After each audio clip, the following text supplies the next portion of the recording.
concentration on the huge production of a uniform field of raw materials. I think it's worth looking in a little bit of detail about the role of Jaakko Pöyry, specifically in the pulp and paper sector in Indonesia. Between the years 1979 and 1993, Jaakko Pöyry won 110 contracts to work in Indonesia. For example, in 1984, they produced a report which was funded by the World Bank, which is basically a blueprint for the pulp and paper industry that we're now seeing in place, for example, in Sumatra. And having done the blueprint for the expansion or the development of this industry, they then won contracts to develop the mills themselves. And Jaakko Pöyry designed these mills specifically to use rainforest timber to produce paper. 8 years ago, I interviewed Jaakko Virta from Jaakko Pöyry Consulting about the company's role in Indonesia. And I asked him what his opinion was on the deforestation that was already going on in Sumatra to feed these pulp mills that his company had designed.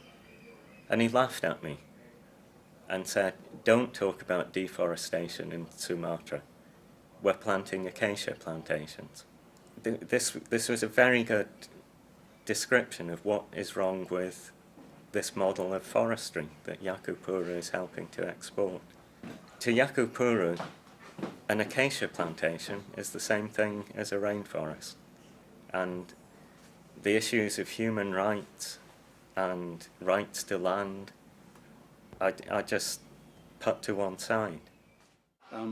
I think it's easy to forget that this is actually not the only forest model which is possible, that there are many other forest models which are not only possible but actual. Other types of forestry are not only possible but actual, and they're being practiced in local areas. In Indonesia, in Brazil, people have been working for hundreds of years to develop their relationship with local forest. They have already developed their local forestry. They don't need to have their forestry developed by other people bringing in another model. They are already fully using their forest. They're fully using their fisheries. They're fully using their agriculture. For someone to come in and to simplify this system out of existence is not development. This is not forestry development. This is the imposition of a whole different kind of forestry development, which is wildly inappropriate. So far, I haven't even spoken about the economic consequences of these enormous mills.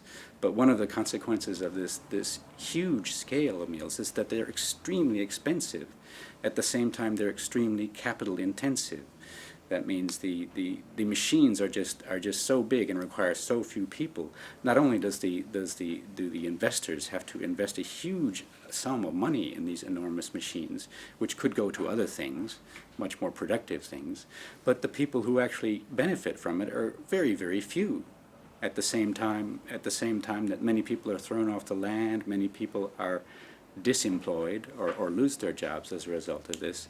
So the economic consequences of this model of enormous scale are often even just as severe as the social consequences and the ecological consequences.